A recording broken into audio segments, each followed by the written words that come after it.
Alright everybody, welcome back. It is Wednesday, the 14th of August 2024. Everything came out alright as far as I know with the colonoscopy. I got word from the doc today that that quite possibly some of the polyps that he found, which were many, small, 3 to 6 millimeter diameter, and a few that were a little larger, that they came back, it could possibly be prone to cancer. I don't know, sometime in the future, hopefully after 3 days after I'm dead, but they're going to recommend another colonoscopy in 5 years. So in 5 years, I don't, who knows where I'll be. I might be sucking dirt. So anyway, that's an update on that. So now back to this thing. I believe I showed you in the last video edition that you put the quick disconnects on there, so that way you could just pop them loose, fold it down, get it out of the way, get your tubes out, check them, replace them. Yeah, so I managed to get this here reconed and safe housed, so I don't pull a boo-boo again. Hey, boo-boo? Yeah, Yogi. So anyway, a little background before we move on. I got this thing all back together and everything, got the plate on it and everything. Well, I didn't go quite that far, but I wanted to get it checked out. So I tested up the tubes, and two of the tubes right here, what is this one? SA7 and a 35Z5. Well, actually, a 35Z5 was still pretty good, but what I did when I powered it up on the dim bulbs, I went and kicked in the higher wattage bulb and put a little bit more juice through it. Figured maybe that was it, because it didn't respond. It hummed a little bit, and it did, made a couple of clicking noises and everything else like that. But then I noticed the light went out. Well, it didn't get very bright anyway, so, and after pulling the tubes and checking it, the 35Z5 rectifier, its filaments were open, wide open. So I had another one, and I stuck it in there, and eventually burned that one out too. Well, actually, what I did was, I noticed a couple of these yellow-ish wires in here were not there. So I let me put this down in case I talk over that thing. Some of them were missing. Well, some. I found a couple that were missing, so I got them put back in there and everything. I checked all the tubes, double checked them, and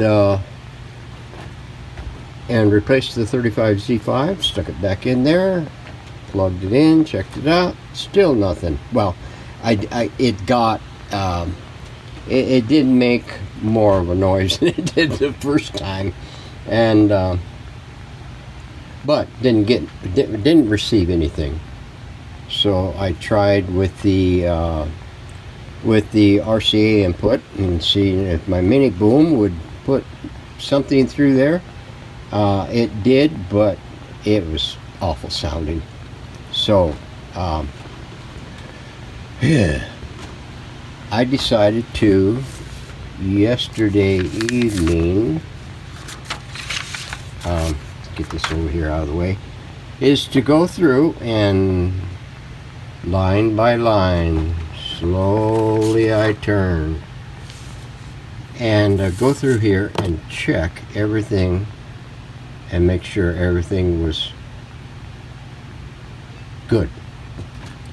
And I got about right there and decided to fire it up and check it out and see if there was anything different about it. Well, there wasn't, but I burned out another 35 Z5 rectifier.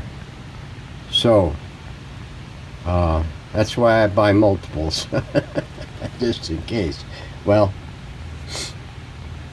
after finding out that that one there was gone, I found another one, and I said, all right, you're next. So I went through and I did a lot of tracing out again all the way in there, and then I realized there was a couple of more of those yellow wires that weren't in there that should have been in there, and that's the reason why I was popping those doggone filaments in the rectifier tube. Well, I managed making this one work, and it's still functioning. At least it had up until the time that I shut it down. But yeah, it was slow and go for the last, well, a couple of days. I did manage to get the panel put back on it and the lamp installed and the push button rack put back up and connected off and attach the other things out so I could get more of a checkout on it. The one thing I did find on the fire up of the last test I made, I got response out of it, but I only got like 2 frequencies, 2 stations, our local station and a mirror image of our local station down low around 700, somewhere around there, where it typically comes in. And upon checking the tubes on the first go round, I noticed that the 12 SG7 tube was somewhere in the 3/4 range of the red zone. It wasn't even in the maybe zone, the question mark zone. It was lower than that. So when you know it's the only one of the tubes that I have of this kind of stuff that I don't have in my repertoire, so I had to go online and I ordered, I think, 3 of them. 1 from somebody on the West Coast and 2 from somebody on the East Coast. So, and then I ordered out the full complement of tubes. The only one that wasn't included in that 5-tube offering was the G7. I think it had 2 SK7s, a Q7, a 35L6, and a 35Z5. So those will be in, but it'll take probably to the weekend or maybe Monday before those show up. The SG7s probably won't show up till the weekend, and possibly Monday. So right now what I've got is a situation where I think an alignment is ordered, but I'm not going to do it until I get that G7, because I'll just have to do it again. So now let me see. I've got the dumb boys loaded up, both of them. I got that onto there. We've got this energized.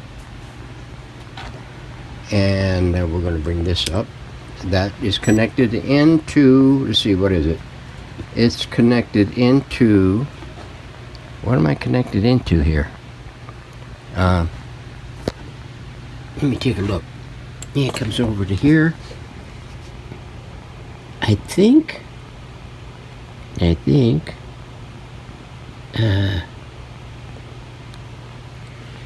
I don't remember. Where in the heck are you? Okay, it's hooked in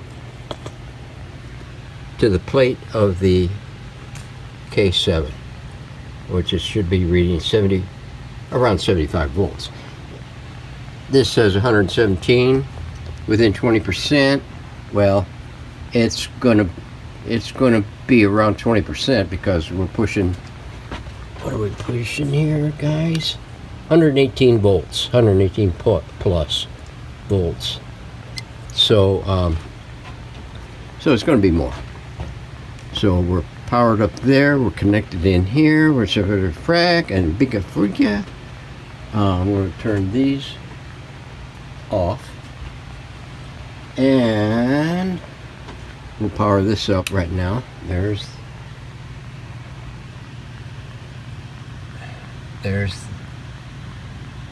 the pilot lamp, a dial lamp, I should say.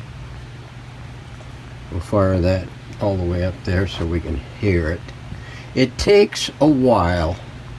It takes a while for this thing to warm up.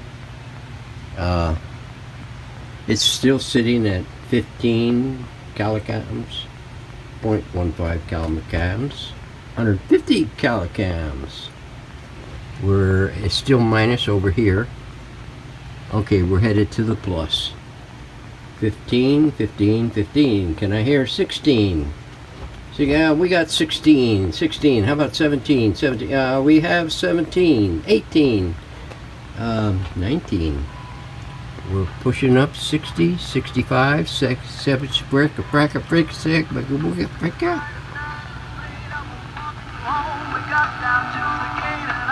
okay, there's that. Okay. And that's with my external hooked into it too also. That's because of my hot leads up here. Turn that off right now. We'll go on over to our local.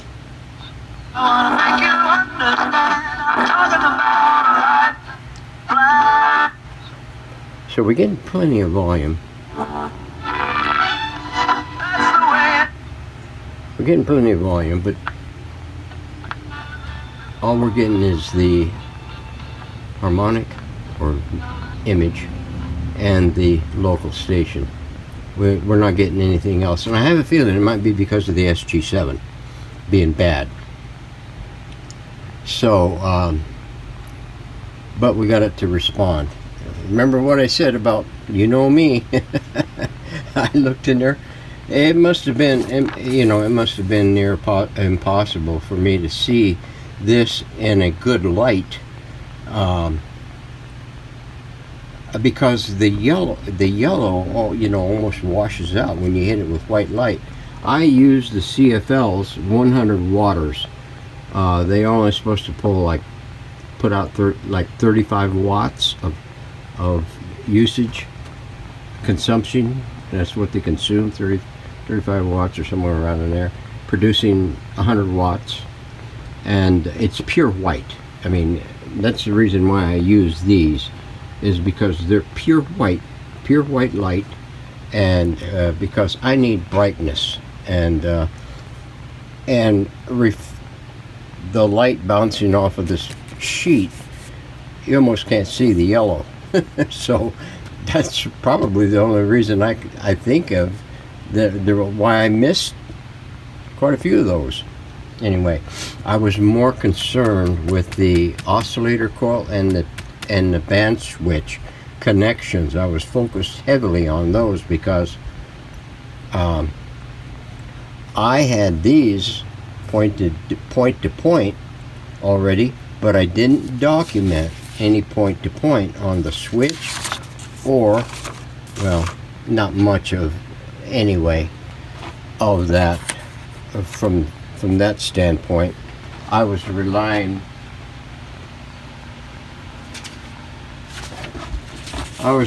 mostly on this sketches on that, so I was really focused on that and a little less on the point-to-point wiring here, and consequently just blew by all that yellow stuff, and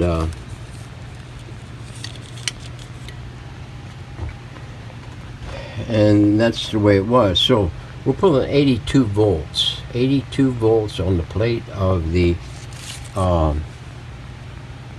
what did I say it was? The SK7. Yeah, and it says 75, so we're in the ballpark, playing the game. We're 240 kiloohms on that. That's on those two dim bulbs. When we come off, we'll probably pull a couple more at least, I would think. So she's working. I haven't done too much with the FM because the SG7 is the RF stage, and I don't believe we're going to get anything out of that with a bad tube. So I did replace the Q7. I'm going to replace this GT tube with a metal tube once it goes in. So the only ones that will be GT tubes will be the output tube and the input tube, if you will. So there is that. Now, one other thing that I wanted to touch on, maybe is somebody out there will give me a clue. Hang on a minute. Let me go back here into the